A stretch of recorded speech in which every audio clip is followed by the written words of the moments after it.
एक खूबसूरत प्रेम कहानी, मुलाकात जो किस्मत ने तय की। दिल्ली की हलचल भरी सड़कों के बीच एक छोटी सी मगर बेहद खूबसूरत कैफे थी, बुक्स एंड ब्रू। इस कैफे में हमेशा हल्की हल्की कॉफी की खुशबू फैली रहती थी और कोनों में रखी किताबों के बीच एक अलग ही सुकून था। रिया अक्सर यहाँ अपनी पसंदीदा किताब लेकर बैठती थी। वह एक अंतर्मुखी लड़की थी जिसे किताबों में ही सच्चा सुख मिलता था। दोस्तों की दुनिया से ज्यादा उसे फिक्शनल कैरेक्टर्स पसंद थे। उसे यकीन था कि असली दुनिया से ज्यादा ईमानदार कहानियां होती हैं।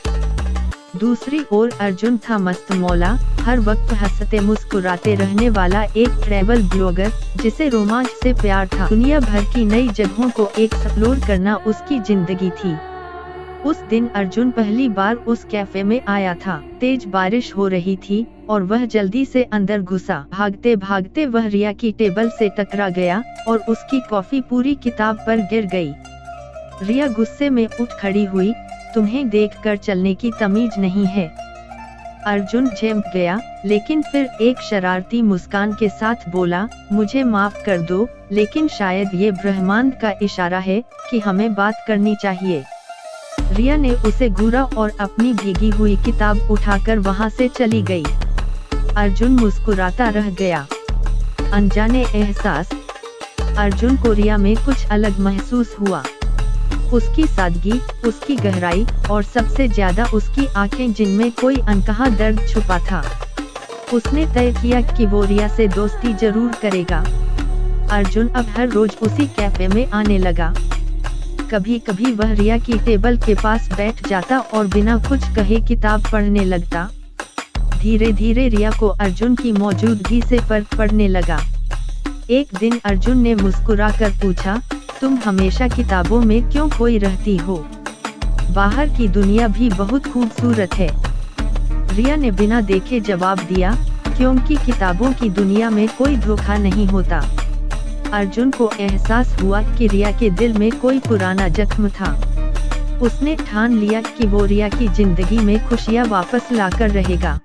एक दिन अर्जुन ने रिया को बिना बताए एक छोटे से रोड ट्रिप पर ले जाने की योजना बनाई। उसने कहा, अगर तुमने मुझ पर जरा सा भी भरोसा किया तो बस मेरी बाइक पर बैठ जाओ। रिया पहले तो झिझकी, लेकिन फिर जाने क्यों वो अर्जुन की बात टाल नहीं पाई। उनकी यह छोटी सी यात्रा दिल्ली से कुछ किलोमीटर दूर एक सुंदर झील तक गई। वहाँ की खूबसूरती ने रिया का मन मोह लिया। पहली बार उसने किताबों से नजरें हटाकर बाहरी दुनिया को देखा।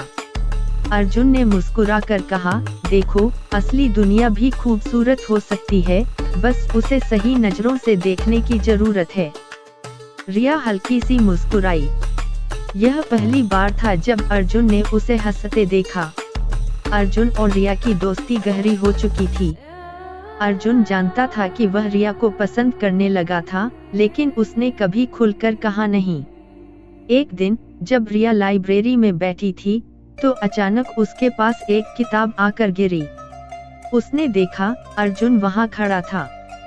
किताब के पहले पन्ने पर लिखा था, अगर मैं कहूँ कि तुम मेरी कहानी की सबसे खूबसूरत लाइन हो तो क्या तुम मुझसे दोस्ती से आगे का रिश्ता निभाओगी? रिया कुछ पल तक चुप रही। उसने अर्जुन की ओर देखा, उसकी आंखों में सच्चाई थी, लेकिन वह अब भी डर रही थी। अर्जुन, मैं नहीं जानती कि मैं प्यार पर भरोसा कर सकती हूँ या नहीं। अर्जुन ने हल्के से उसका हाथ पकड़कर कहा, तुम सिर्फ भरोसा करना सीखो, बाकी सब मैं संभाल। रिया ने धीरे धीरे अपने दिल के दरवाजे खोलने शुरू किए। रिया के पिता को उनके रिश्ते का पता चला। उन्होंने अर्जुन के बारे में सुनते ही कहा, एक ट्रैवल ब्लॉगर, उसकी कोई स्थिर नौकरी भी नहीं है, वह तुम्हारी जिंदगी सुरक्षित नहीं बना सकता।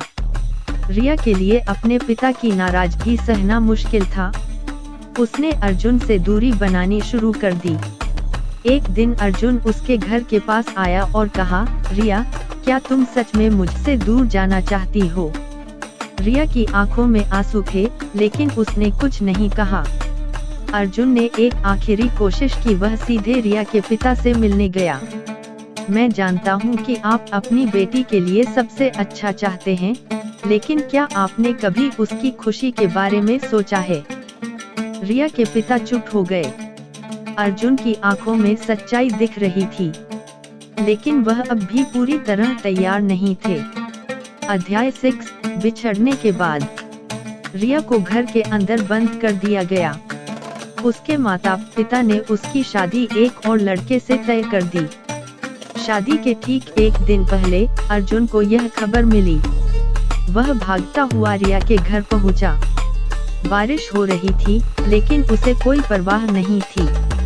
वह खिड़की के नीचे खड़ा होकर चिल्लाया, रिया, अगर तुम सच में मुझसे प्यार नहीं करती तो मैं चला जाऊंगा, लेकिन अगर तुम्हारे दिल में मेरे लिए जगह है तो एक बार मेरी तरफ देखो। रिया के आंसू रुक नहीं रहे थे। उसने धीरे से पर्दा हटाया और अर्जुन की ओर देखा। अर्जुन ने मुस्कुराकर कहा, अब बताओ, असली दुनिया ज्यादा खूबसूरत है या किताबों की? रिया भागती हुई नीचे आई और अर्जुन के गले लग गई। तुम मेरी असली दुनिया हो, अर्जुन। अध्याय 7 हमेशा के लिए साथ। रिया के पिता ने अर्जुन के प्यार को समझ लिया और शादी की इजाजत दे दी। एक साल बाद बुक्स एंड ब्रू कैफे में, जहां उनकी पहली मुलाकात हुई थी, अर्जुन ने घुटनों पर बैठकर कहा, क्या तुम इस कहानी का अंत हैप्पी एंडिंग में बदलोगी?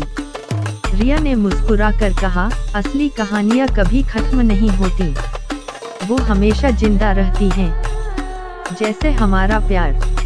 और फिर दोनों ने हमेशा के लिए एक दूसरे का हाथ